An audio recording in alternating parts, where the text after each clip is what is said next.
ये है talks news network और आप देख रहे हैं पॉलिटॉक्स, राजनीति का कच्चा चिट्ठा। बिहार के बाद अब अगले साल मई के आसपास पश्चिम बंगाल में विधानसभा चुनाव होने हैं, जिसके चलते बंगाल में राजनीतिक सरगर्मियां तेज हो गई है। हालांकि चुनाव आयोग ने अभी तारीखों का ऐलान नहीं किया है, लेकिन बीजेपी और सत्ताधारी टीएमसी में जुबानी जंग जोरदार देखने को मिल रही है। एक और बीजेपी जहां बंगाल में खराब कानून व्यवस्था और हिंदुत्व के मुद्दे को अपना प्रमुख चुनावी एजेंडा बना रही है, तो वहीं मुख्यमंत्री ममता बनर्जी भी कई मुद्दों को लेकर बीजेपी के दिग्गजों को बराबर की टक्कर दे रही है। मंगलवार को ममता बनर्जी ने बीजेपी पर जबरदस्त जुबानी हमला बोलते हुए बीजेपी नेताओं को सबसे बड़ा चोर बताते हुए उनकी तुलना चंबल के डाकू से कर दी।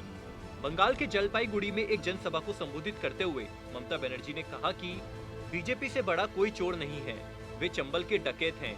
उन्होंने 2014, 2016, 2019 के चुनावों में कहा था कि 7 चाय बागानों को फिर से खोला जाएगा और केंद्र सरकार उसे टेक ओवर करेगी।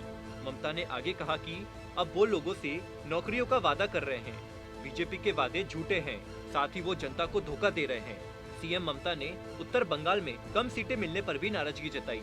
ममता दीदी ने कहा कि आपने सारी सीटें बीजेपी को दे दी, हमें एक भी नहीं मिली, आखिर हमारा अपराध क्या था। ममता ने कहा कि यहाँ पर आरएसएस के कुछ लोग आए थे, उन्होंने कहा कि आपकी बेटी की शादी होगी तो हम देख लेंगे। उन्होंने अब तक क्या देखा। वहीं अपने तेज गुस्से और कड़क स्वभाव के लिए जाने जाने वाली मुख्यमंत्री ममता बनर्जी ने कहा कि वैसे तो मैं बहुत अच्छी हूँ, लेकिन जब भी मुझ पर कोई आघात करेगा तो मैं ऐसा प्रतिघात करूंगी कि कोई हजारों गुंडे लेकर भी उसे नहीं रोक पाएगा। इसके साथ ही सीएम ममता बनर्जी ने इशारों ही इशारों में ओवैसी को बीजेपी की बी टीम बता दिया। ममता ने कहा कि बीजेपी हैदराबाद से एक पार्टी उठाकर लाई है, वो सोचती है कि वो मुस्लिम वोटों को ध्रुवीकरण कर लेंगे, ये उनकी गलतफहमी है। सीएम ममता बनर्जी के मुताबिक बीजेपी उन्हें राष्ट्रपति शासन का डर दिखा रही है, अगर उसे लगाना है तो लगा दे, इसी बहाने वो हर जगह जाकर सारा वोट इकट्ठा कर लेगी।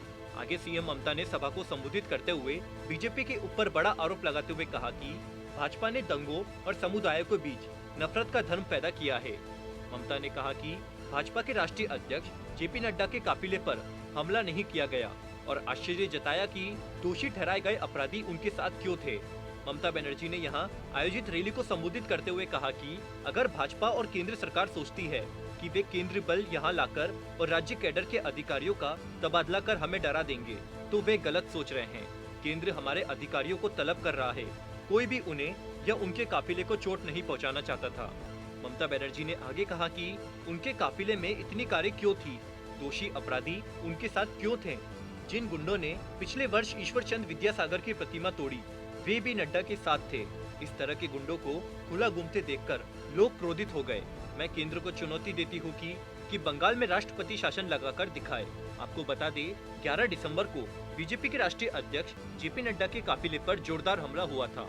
इतना ही नहीं, बंगाल के बीजेपी के प्रभारी कैलाश विजयवर्गीय की गाड़ी पर भी पत्थरों से हमले किए गए थे, जिनमें उनकी गाड़ी के शीशे टूट गए थे और कैलाश विजयवर्गीय को हल्की चोट आई थी। इस हमले के बाद से बीजेपी और ममता बनर्जी के बीच जोरदार जंग चल रही है। वहीं इस हमले के बाद केंद्रीय गृह मंत्री अमित शाह 19 तारीख को 2 दिवसीय बंगाल दौरे पर जाएंगे। गृह मंत्री पार्टी के 3 अलग अलग कार्यक्रमों में शामिल होंगे। बंगाल दौरे के दौरान जेपी नड्डा और कैलाश विजयवर्गीय के काफिले पर हमले के बाद गृह मंत्री के दौरे के राजनीतिक मायने निकाले जा रहे हैं।